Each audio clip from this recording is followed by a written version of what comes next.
Hola, ¿cómo les va? Bien, en la clase de hoy vamos a hablar de temperatura y humedad en la industria y, por supuesto, cómo las medimos.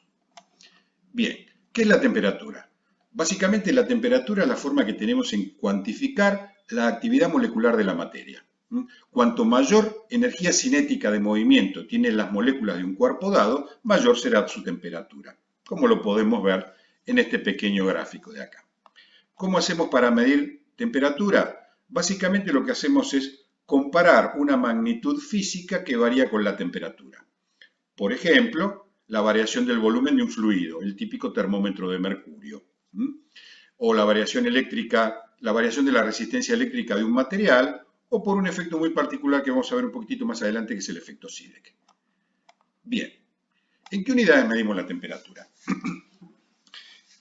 La que estamos habituados, la de todos los días, ¿sí?, que utilizamos en los países no anglosajones, es el grado centígrado o grado Celsius, el cual lo tocamos en algún momento cuando hablamos de sistemas de unidades, muy lateralmente, ¿sí?, y que básicamente coloca el 0 y el 100 de su escala en dos fenómenos de la naturaleza, básicamente relacionadas con el agua, ¿sí? Entonces, el 0 grados Celsius corresponde al triple punto del agua, o hablando en criollo, al punto de fusión del hielo o de congelamiento del agua, como quieran verlo, ¿sí? Y los 100 grados centígrados corresponden al punto de ebullición del agua. Bien, también están los grados Fahrenheit utilizados por los países anglosajones, que utilizan como cero, lo van a encontrar esto bien explicado en la guía, pero utilizan como cero la temperatura de una mezcla de una sal diluida en agua con hielo en partes iguales, y toman como 100 grados Fahrenheit la temperatura natural de un cuerpo humano sano sin fiebre. Existe también una escala Reaumur que es de uso ya está muy en desuso, que ha quedado solamente algún pequeño uso en gastronomía. Y tenemos también las absolutas, ¿sí? Que ya vimos este tema cuando hablamos de sistemas de unidades y dijimos que la unidad de temperatura en el sistema internacional era el Kelvin y que el 0 grado Kelvin correspondía al menor estado de energía de la materia del universo. Por eso el Kelvin no tiene temperaturas negativas, porque el estado de menor energía de la materia, donde existe menor energía cinética en las moléculas, corresponde al 0 Kelvin. Por suerte, entre el Kelvin y el centígrado existe una relación muy fácil de entender. Por un lado, sabemos que el punto de fusión del agua o el punto de congelamiento del agua es 273,15 Kelvin. Por lo tanto, el 0 Kelvin va a ser 273,15 grados centígrados bajo cero. Menos 273,15 grados centígrados corresponden al 0 Kelvin. Y el punto de ebullición del agua corresponde a 373,15 Kelvin. Entonces pueden ver que entre el punto de fusión y el punto de ebullición del agua existen exactamente 100 kelvins y existen exactamente 100 grados centígrados. Por lo tanto, el gap, la diferencia entre grado y grado, entre kelvin y centígrados, por suerte para nosotros, es la misma, con lo cual es muy fácil pasar de un sistema de unidades al otro. Pero tengo que destacar algo muy importante, y que es que esta definición del grado centígrado es en una condición especial de presión atmosférica, que es a nivel del mar. ¿Por qué se tiene que especificar el nivel de presión atmosférica? Porque el punto de ebullición del agua varía con la altura. Cuanto menor es la presión atmosférica, a menor temperatura hierve el agua. Por ende, los 100 grados centígrados, la definición, es el punto de ebullición del agua a la presión equivalente al nivel del mar. Ténganlo en cuenta. Se van a encontrar con una sigla cuando en las mediciones en algunos procesos de la física que se dice CNTP. Las siglas son esas, CNTP, condiciones normales de temperatura y presión. Cuando se habla de condiciones normales de temperatura y presión, se está hablando de una temperatura igual a 300 Kelvin. Tomen ese dato, recuérdenlo. 300 Kelvin es la condición normal de temperatura que se toma cuando se da una especificación en física. Y la otra especificación, la P, es presión a nivel del mar. Bien, ¿cómo convierto unidades? Bueno, en el momento en que tengan que convertir unidades van a ir a buscar a Google, ¿sí?, la fórmula de conversión, pero la que sí se tienen que recordar porque es muy fácil, ya se las acabo de explicar, la que existe entre Kelvin y grados centígrados, dado que es muy sencillo, ¿sí? 0 grados centígrados son 273,15 Kelvin. Por lo tanto, 1 grado centígrado van a ser 274,15 Kelvin. 10 grados centígrados van a ser 283,15 Kelvin. Es muy simple la conversión, así que esa es buena que la tengan en la cabeza. Bien, ¿cómo mido la temperatura? ¿O para qué mido la temperatura? La temperatura es fundamental en muchos procesos de la ingeniería. En el diseño mecánico, cualquier persona que diseñe un motor sabe que ese motor va a requerir refrigeración, porque en el proceso de funcionamiento de un motor a explosión o de un motor de combustión interna de la clase que sea, se genera calor. Y ese calor debe disiparse, lo cual implica medir cuánto es para ver de qué manera lo controlo y lo disipo y lo enfrío. Para eso los autos tienen un radiador, por ejemplo. Luego, en los procesos de fricción que existen en los movimientos se genera calor. Entonces, el medir la temperatura en un lugar donde existe un eje y un rodamiento me da idea del desgaste de esa parte en particular. En el diseño eléctrico hay un efecto en electricidad llamado efecto Joule, que lo vamos a ver más adelante, que me indica que cuando circula un flujo de electrones, una corriente eléctrica a través de un conductor, ese conductor se calienta. Entonces, la temperatura, es decir, cualquier elemento eléctrico en su funcionamiento natural genera calor y ese calor debemos controlarlo o hacer el diseño adecuadamente para evitar que ese calor sea nocivo para la instalación. El caso típico es el dimensionamiento de un conductor, de un cable. Cada cable está normatizado y puede permitir circular una determinada cantidad máxima de corriente. Si yo necesito hacer circular una mayor corriente eléctrica, necesito un cable más grueso. Y eso está íntimamente relacionado con la elevación de temperatura del cobre o del conductor que estemos usando por el efecto Joule, que si excede el punto de fusión de la aislación, va a hacer que la aislación se queme y tengamos un cortocircuito. En el diseño electrónico es fundamental. Yo muchas veces en clase les nombro los famosos amplificadores de potencia de audio de los autos, que algunos compañeros de ustedes seguramente tienen y que parecería que el auto funciona en la calle saltando no por los baches sino por el nivel del sonido que salen de esos gigantescos parlantes.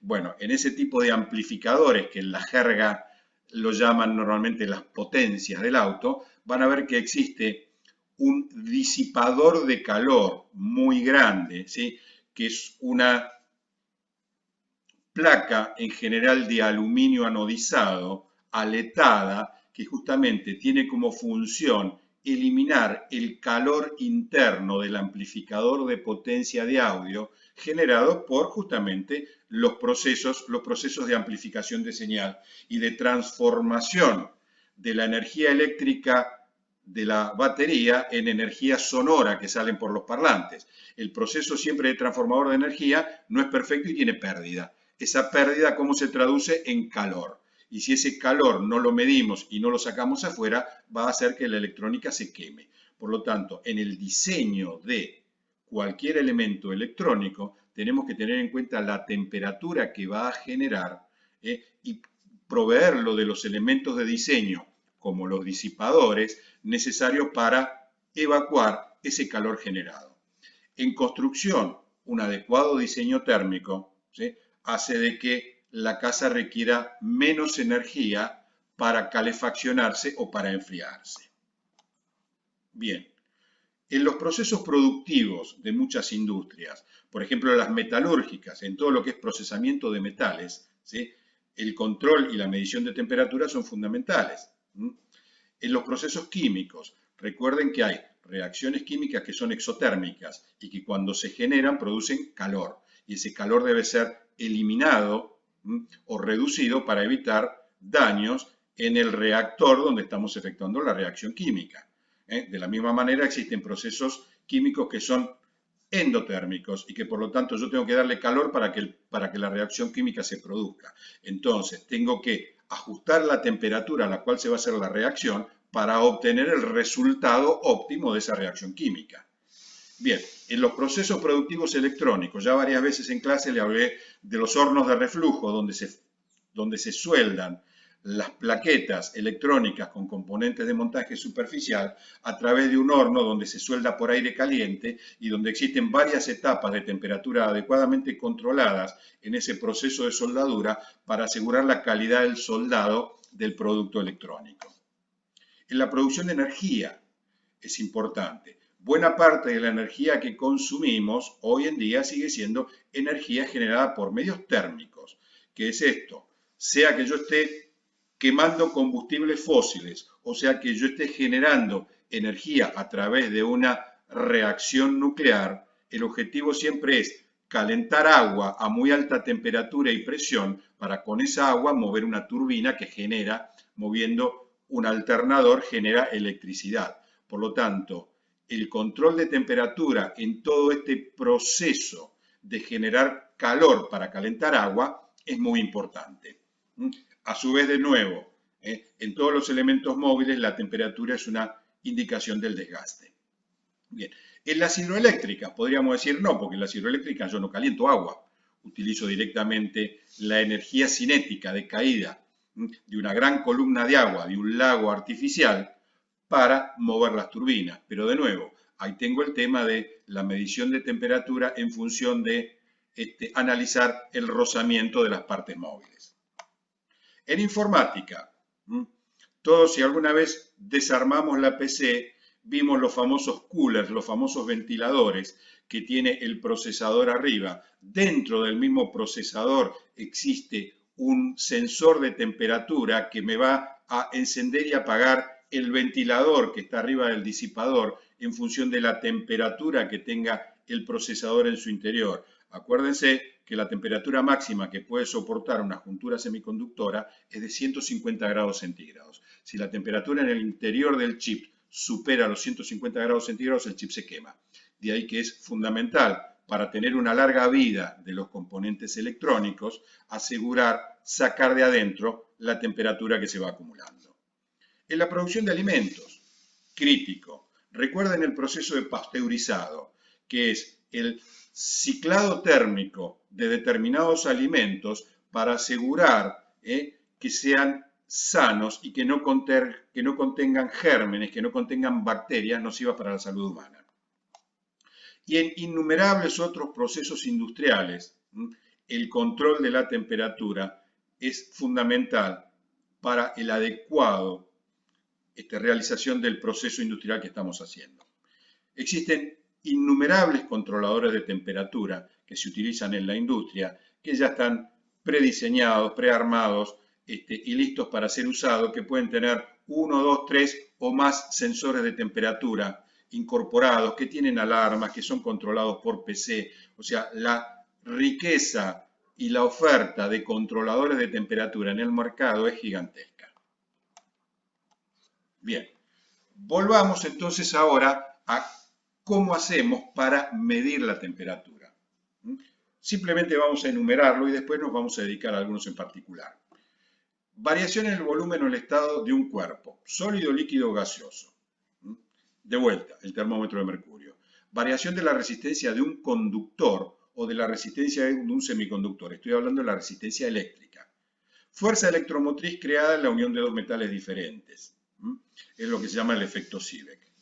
O medir la radiación infrarroja emitida por un cuerpo. Y los dos últimos son para uso muy específico en cuestiones relacionadas con la física experimental. Por lo tanto, están fuera del estudio de esta clase.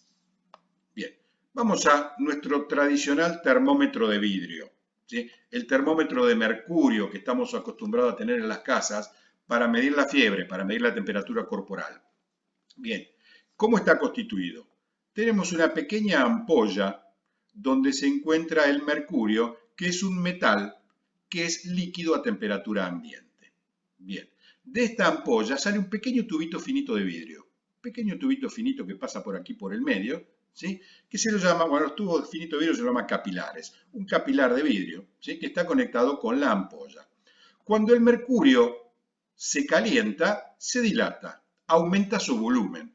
Por lo tanto, el volumen excedente comienza a subir a través del tubo, a través del capilar. Y de esa manera nosotros vamos a ver una barra gris avanzando en el tubo que va a ser proporcional a la temperatura a la que está sometida la ampolla. Entonces, por la posición de la barra de mercurio sobre una escala adosada al capilar, podemos determinar la temperatura. Como pueden ver, el rango de variación que se puede medir con un termómetro de mercurio puede ser bastante amplio. También existen los termómetros que en lugar de utilizar mercurio utilizan alcohol. La ventaja que tiene el alcohol es que es no contaminante, es un elemento bastante natural. El tema es que el alcohol tiene un punto de ebullición muy bajo. El alcohol hierve a menos temperatura que el agua. Por lo tanto, los termómetros de alcohol se utilizan para medir temperaturas relativamente bajas. Son muy económicos y se pueden ver en innumerables termómetros para medir temperatura ambiente. Los van a conocer en general porque en lugar de ver el capilar teñido de gris, como en el termómetro, digamos, para medir la fiebre, van a ver el capilar teñido de rojo porque al alcohol, que es naturalmente transparente, se le da un coloreado en rojo para que se pueda ver sobre el capilar. Bien, termómetro bimetálico. Tiene un principio bastante interesante. Básicamente está formado por dos láminas metálicas unidas, pegadas, con diferentes coeficientes de dilatación. ¿Se acuerdan cuando vimos el metro patrón histórico? Que era una barra de platino iridio en la cual se había dos marcas y la distancia entre esas dos marcas era lo que se consideraba un metro ya superado, ¿no? Pero ¿se acuerdan lo que yo les había comentado sobre por qué se había elegido el platino iridio? Porque era un metal que tenía un muy bajo coeficiente de dilatación, que significaba que con la temperatura se dilataba, se estiraba muy poco. Entonces, eso hacía de que el metro patrón no dependiera en gran medida de la temperatura, ¿sí? Que fuera estable con diferentes temperaturas, lo cual no era del todo cierto. Entonces, por eso se cambió hace ya bastante tiempo, ¿sí? La definición del patrón del metro por algo dependiendo de un parámetro físico. Bien, bueno, este mismo principio, ¿sí? El de la dilatación de los metales, se utiliza en el termómetro bimetálico. Vean la figura. Yo lo que tengo son básicamente dos láminas metálicas de dos metales diferentes pegadas, unidas de alguna manera. En este ejemplo que pueden ver acá es una lámina de aluminio y una lámina de acero. El aluminio cuando se calienta se estira mucho, el acero se estira poco. Entonces, cuando yo caliento el conjunto que está pegado, que está unido, como el aluminio se estira más que el acero, el conjunto se va a torcer, porque uno se estiró más que el otro. Entonces, si yo armo una laminita finita de estos dos metales pegados, y a esa laminita finita le agrego un eje y una escala con una aguja, voy a poder medir temperatura en función de cuánto se está torciendo esa lámina metálica. Conociendo adecuadamente los coeficientes de dilatación de cada uno de los metales, yo voy a poder saber cuánto se va a combar, cuánto se va a retorcer la lámina, y entonces voy a poder dibujar una escala de temperatura, el término correcto es decir, voy a tarar una escala de temperatura que va a ser función de la dilatación diferente de los dos metales. Estos también Estos termómetros son también bastante económicos y se usan bastante en gastronomía. Bien, termómetros de resistencia. ¿Sí?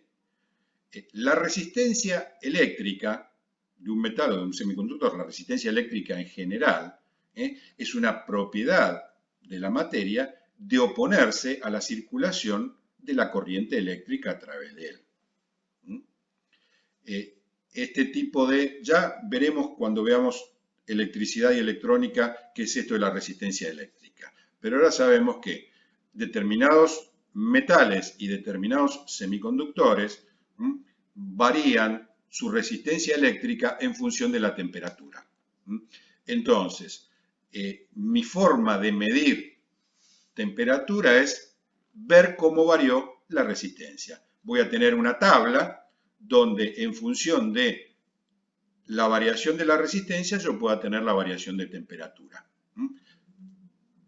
La unidad para medir resistencia es el ohm. Tantos ohms implican tantos grados. Si esto se fue de 10 ohms a 11 ohms, significa que la temperatura varió, no sé, digo cualquier cosa, medio grado. Estoy diciendo valores absolutamente absurdos simplemente como ejemplo. ¿Sí? Los metales más usados para esto son el platino, el cobre, el níquel, el hierro, tungsteno y el molibdeno. Pero aparte también tenemos elementos que se denominan semiconductores, que los veremos también cuando hablemos de electricidad, que en realidad se los llaman semiconductores porque están en el medio entre los conductores y los aislantes.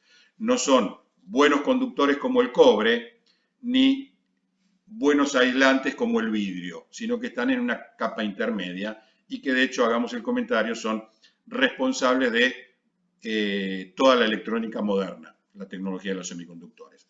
Semiconductores hay de dos tipos, los que se llaman de tipo NTC, que significa coeficiente de temperatura negativo, significa que cuando la temperatura sube, la resistencia del termistor baja.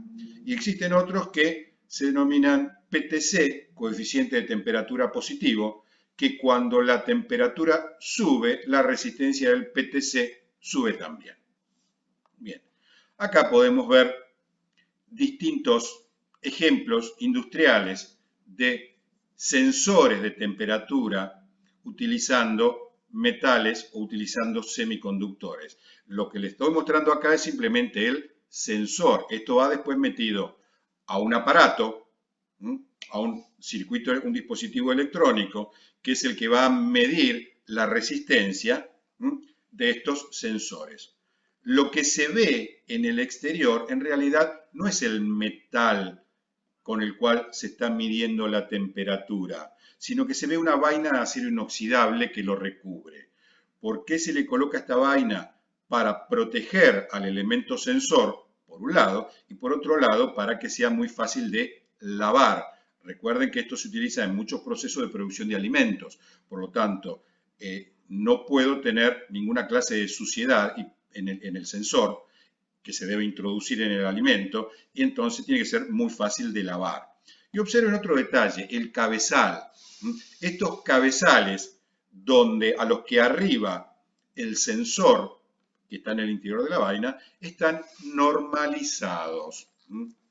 Están estandarizados y hay normas que me definen estos cabezales que soportan los distintos termómetros. Bien. Vamos a hablar ahora de uno de los más extendidos en la industria, que son los termómetros de termopar, también conocidos en la jerga como las termocuplas. Bien, se basan en un efecto particular que se denomina efecto Seebeck. Tienen un rango de temperatura muy importante, puedo medir desde 200 grados bajo cero hasta 2500 grados centígrados sobre cero. Bien, el efecto Seebeck consiste en lo siguiente. Si yo tomo dos alambres de dos metales diferentes, repito, dos alambres de dos metales diferentes, y los sueldo por fusión en una punta, en esta punta T1, ¿sí? En la otra punta del alambre voy a ver que se genera una fuerza electromotriz, hablando en criollo un voltaje. Voltaje, sí, voltaje como el que tiene en el enchufe, un voltaje como el de la pila, un voltaje eléctrico, ¿sí? Una fuerza electromotriz, que es muy pequeña, estamos hablando de unos pocos milivoltios, ¿sí? Milésimas de voltios, pero que tienen la característica que ese voltaje generado es proporcional a la temperatura a la que está sometida la unión metálica. Por ende, midiendo el voltaje en un extremo del termopar, yo sé a qué temperatura está el otro extremo. Entonces, lo hago a través de instrumentos como este, ¿sí? Donde inserto mi termopar o mi termocupla. Dentro, lo que tiene básicamente es un voltímetro electrónico de muy alta precisión, ¿sí? De gran exactitud, específicamente preparado para medir voltajes muy pequeños, ¿sí? Que son los que saca un termopar, y expresar directamente el valor, ¿sí? A través de un procesamiento electrónico, directamente expresa el valor de la temperatura que existe, ¿sí? En el lugar donde está la junta del termopar. Por supuesto que los fabricantes de termopar brindan estupendas tablas, algunas las pueden encontrar en la wiki del campus, ¿sí? Donde dan la relación entre temperatura en la juntura y voltaje generado por la termocupla. Bien, esto es un termopar, una termocupla comercial, ¿sí? Pueden ver de nuevo que tiene una vaina de acero inoxidable que recubre el termopar en sí, que está en el interior, y tiene un conector bastante particular. Vamos a ver el conector. Bien, ese es el típico conector de un termopar. Es el conector estandarizado de acuerdo a las normas ANSI. Observen la forma y observen que las dos patitas son de distinto tamaño y que se insertan en el instrumento, y van a ver que el zócalo también tiene las dos ranuras de distinto tamaño. ¿Por qué esto es importante destacarlo? Porque yo les dije que el termopar, la termocupla, generaba una fuerza electromotriz. Esa fuerza electromotriz es como la fuerza electromotriz de una pila, tiene polaridad. Por lo tanto, de un lado va a ser positiva y del otro lado va a ser negativa. Entonces, si las conectamos al revés, el instrumento va a medir mal. De ahí que necesitamos justamente tener las patitas diferenciadas para que solamente se pueda enchufar de una manera dentro del equipo, porque de la otra manera directamente no entra. Bien. Las termocuplas que se usan en la industria están normalizadas.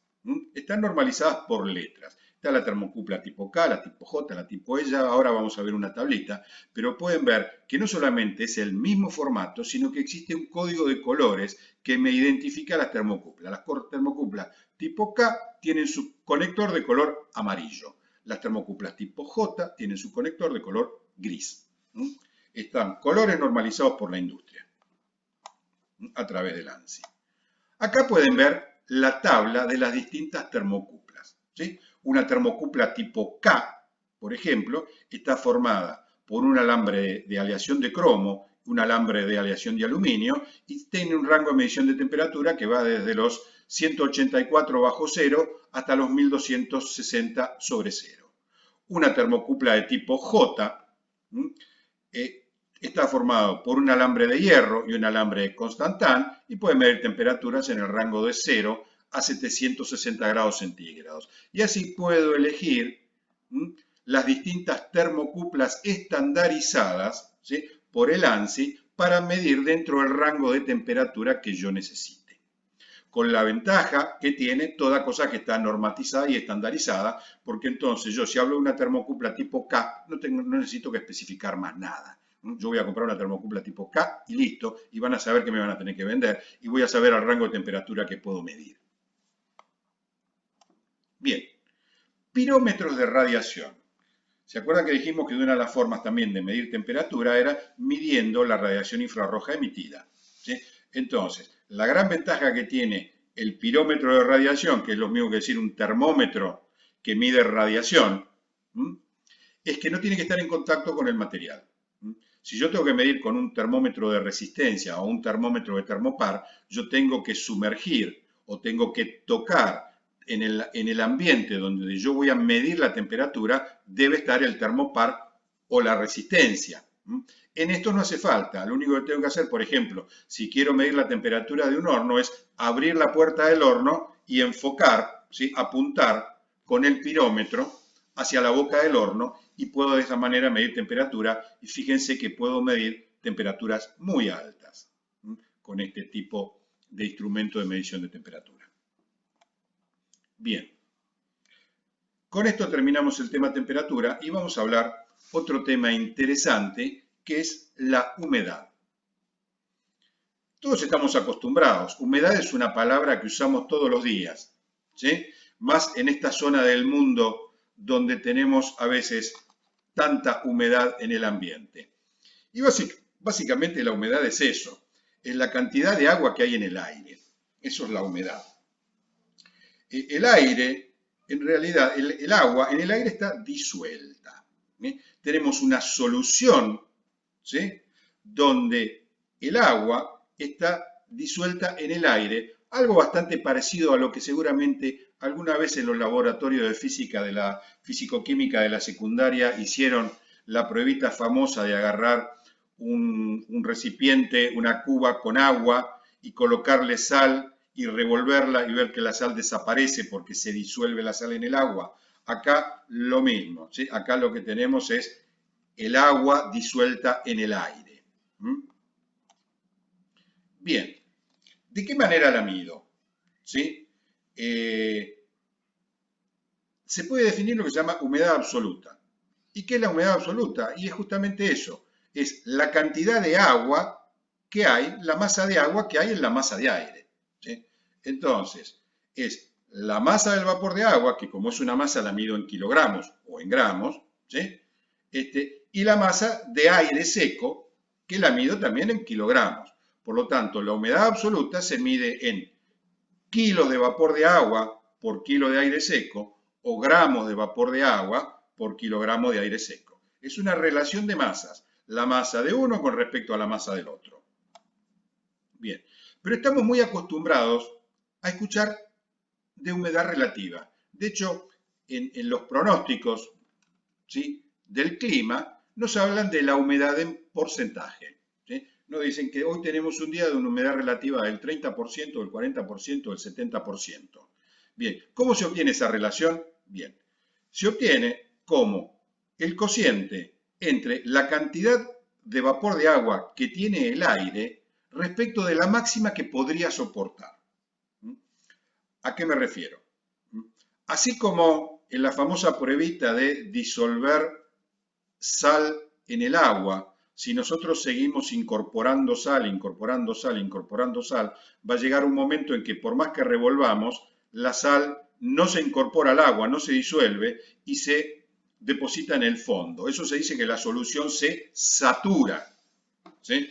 Bueno, el aire se satura de agua en algún momento y cuando se satura no acepta más masa de agua. Entonces, esa es la máxima, la de saturación. Entonces, ¿cuál es la relativa? La que tengo con respecto a la de saturación. Bien. Ahora, ¿cuál es el tema que tenemos que tener en cuenta? Que la cantidad máxima de vapor que soporta el agua varía con la temperatura. Cuanto más caliente está el aire, más agua soporta. Por lo tanto, la saturación de esa solución aire-agua requiere más agua. Por lo tanto, la humedad relativa depende de la temperatura.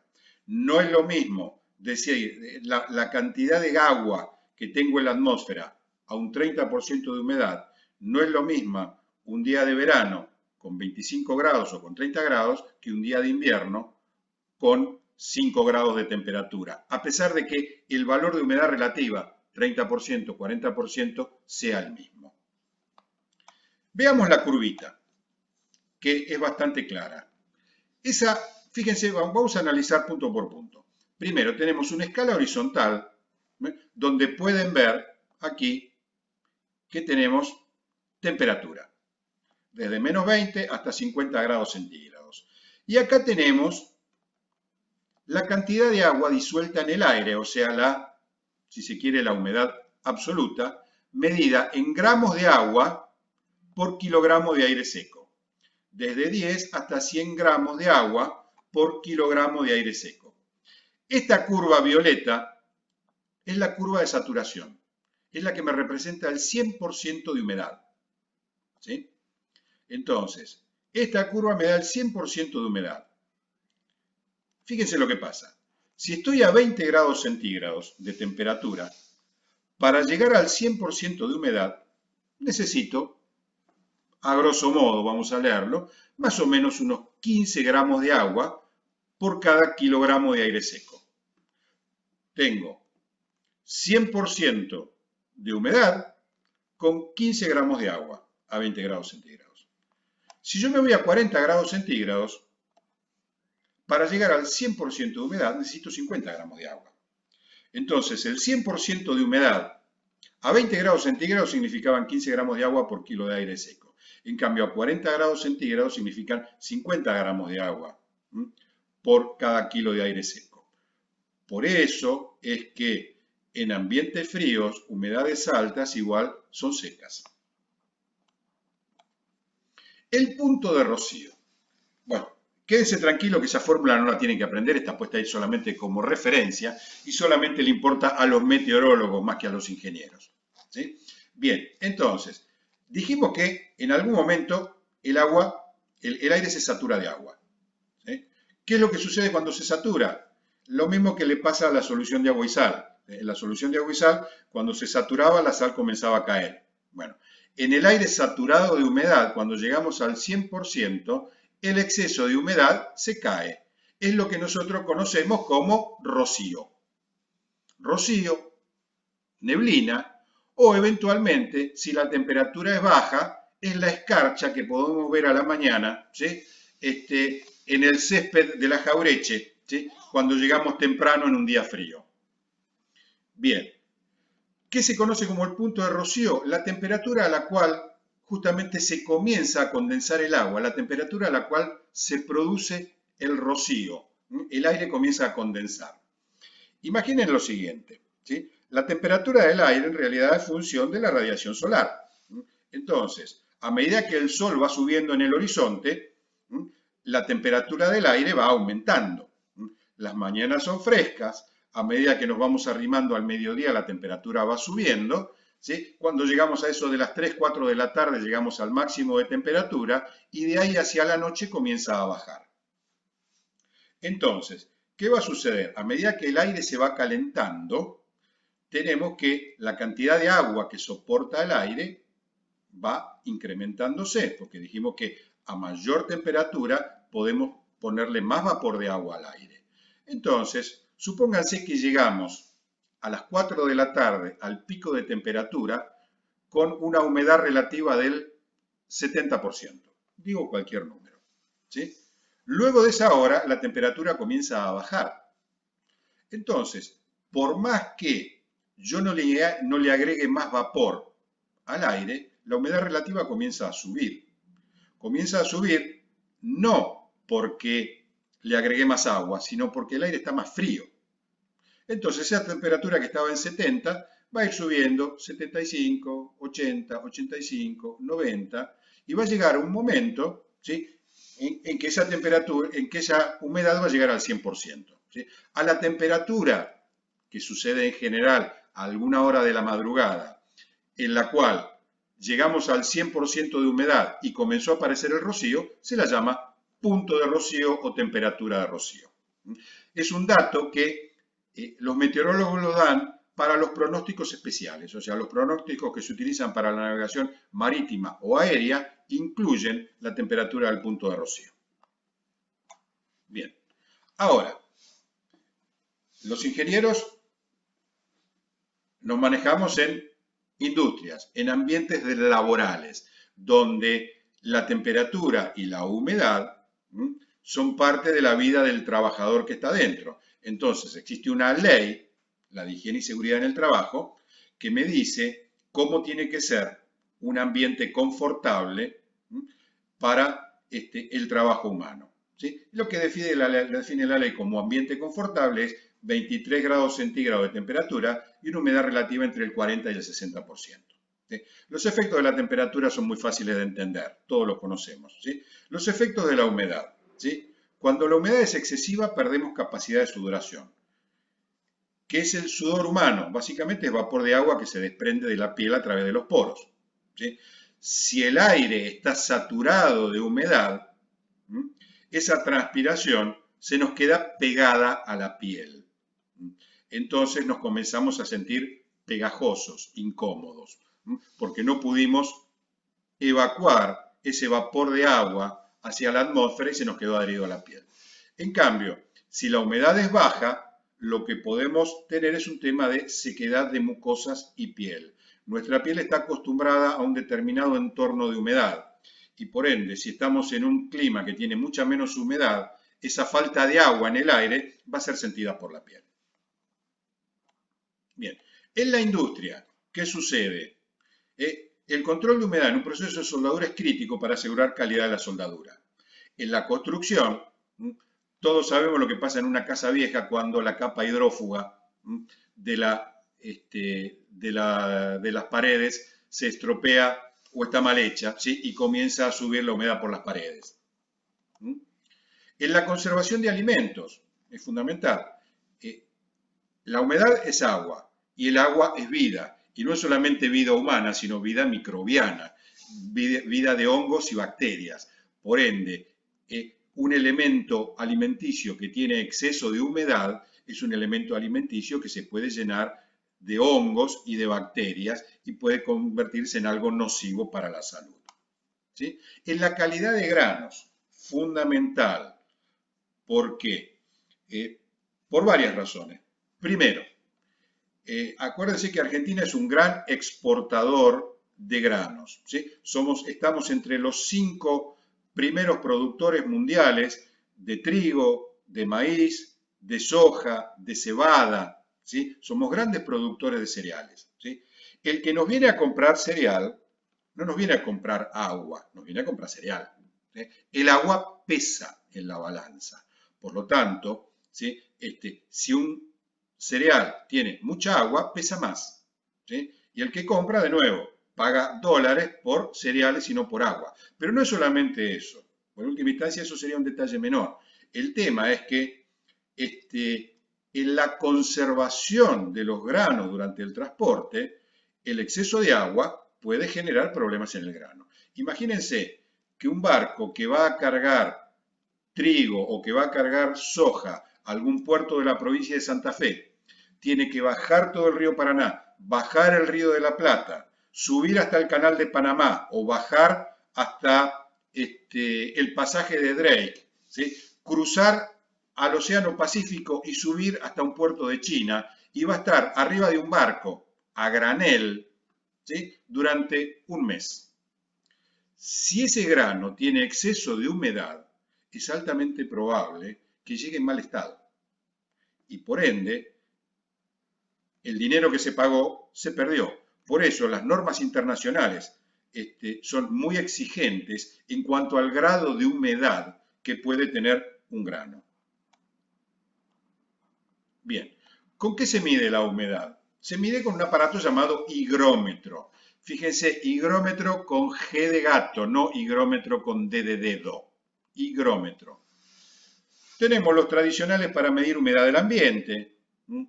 Tenemos algunos específicos para construcciones que permiten medir humedad en la madera o en las paredes de distintos materiales y que permiten seleccionar el tipo de material en el cual voy a realizar la medición y que si bien en la foto no se ven, en la punta que se clava contra la pared tiene dos pequeñas puntas muy afiladas que permiten justamente clavarse en el material en el cual vamos a medir la humedad. Y ahí tienen después lo que es un higrómetro para granos, que yo siempre, medio en broma, digo que parece un gancho de chorizos, el gancho que se utiliza para poner los chorizos en la parrilla, porque básicamente son dos cilindros de acero muy afilados en la punta, porque justamente lo que tienen que hacer es penetrar en una bolsa con cereal sin necesidad de abrir la bolsa o clavarse en profundidad en el silo para medir la profundidad dentro del cereal, porque evidentemente en la superficie el aire puede evaporar parte de la humedad, por eso tenemos que medirlo en el interior del cereal y por eso justamente tiene ese largo, ¿sí? Y tiene esa forma puntiaguda para clavarse con facilidad. Bien, ¿con qué medimos humedad? Bien, higrómetros mecánicos, por ejemplo el típico, el muy barato que se utiliza para medir la humedad atmosférica, con fines meteorológicos fundamentalmente. Básicamente creo que las chicas de la clase o los chicos que usan el pelo largo lo van a entender muy bien. ¿Qué es lo que pasa con el cabello humano un día de humedad? En general, las chicas van a decir que le agarra el frizz. No tengo la más pálida idea de lo que quiere decir el frizz, pero lo que sí es seguro es que el cabello humano se enrula con la humedad. Entonces, se retuerce. Entonces, uno puede llegar a medir humedad midiendo la torsión de un cabello. Y de hecho, los higrómetros baratos que se utilizan para fines de medir humedad atmosférica se hacen con un cabello. Bien, por impedancia. Impedancia es, digamos, hablando en criollo, y ya lo vamos a ver con más profundidad, es el equivalente a resistencia eléctrica, pero en corriente alterna. Entonces, la impedancia en corriente alterna es equivalente a la resistencia en corriente continua. La propiedad de oponerse al flujo de la corriente eléctrica, que en alterna es bastante más complejo, ¿sí? Y básicamente hay algunos materiales que varían su resistencia cuando incorporan agua. O a veces la capacidad o la combinación de ambas. Lo dejamos ahí, no nos metamos en camisa de once varas, ya después veremos lo que es la capacitancia, una propiedad de la materia en particular, ¿sí? Entonces, cuando hay determinados materiales que cuando están húmedos, varían su resistencia o su impedancia. Son bastante más exactos que los higrómetros mecánicos, ¿sí? Y me permiten ya tener un medidor de humedad más profesional. Y después existen los higrómetros espectroscópicos, ¿sí? Básicamente la espectroscopía es básicamente poder determinar de un material determinado por qué está compuesto. Es la gran herramienta que tienen los químicos para determinar. Si yo le doy una muestra de un material y le digo, decime este pedazo de piedra, de qué está compuesto, a través del análisis espectroscópicos, o sea, del espectro de radiación que esa sustancia emite, saber de qué elementos está compuesto. Y de vuelta, vuelvo a clases anteriores, ¿se acuerdan cuando hablamos del cesio? Y hablamos de los niveles de radiación del cesio y les dije que eran específicos para cada elemento de la tabla periódica, eran los patrones de radiación que ese elemento emitía. Bueno, en eso se basa la espectroscopía. Si un elemento tiene agua dentro de su composición, tiene humedad, evidentemente va a tener hidrógeno y oxígeno. Y si tiene hidrógeno y oxígeno, yo voy a poder ver, ¿sí?, los patrones de radiación del hidrógeno y los patrones de radiación del oxígeno combinados con los patrones de radiación del material del que se trata. Entonces, de esa manera, yo puedo determinar la cantidad de agua que existe en ese material. Bien, un aparatito, y ya con esto finalizamos, que es importante que lo conozcan, es este termohigrómetro que mide temperatura y mide humedad y que tiene lo que se llama un data logger, o sea, tiene memoria interna para almacenar los datos. Chicos, los de ustedes que estudien ingeniería en transporte, véanlo bien este aparatito porque es parte fundamental en todo el transporte de carga refrigerada, ¿sí? Entonces, saben lo importante que es la conservación de la cadena de frío, ¿sí?, de los productos alimenticios. Entonces, si yo voy a transportar un producto que requiere frío, yo tengo que estar seguro que durante todo el transporte logístico de ese alimento, de ese producto, la temperatura haya estado por debajo de los valores que fija la norma de conservación de alimentos.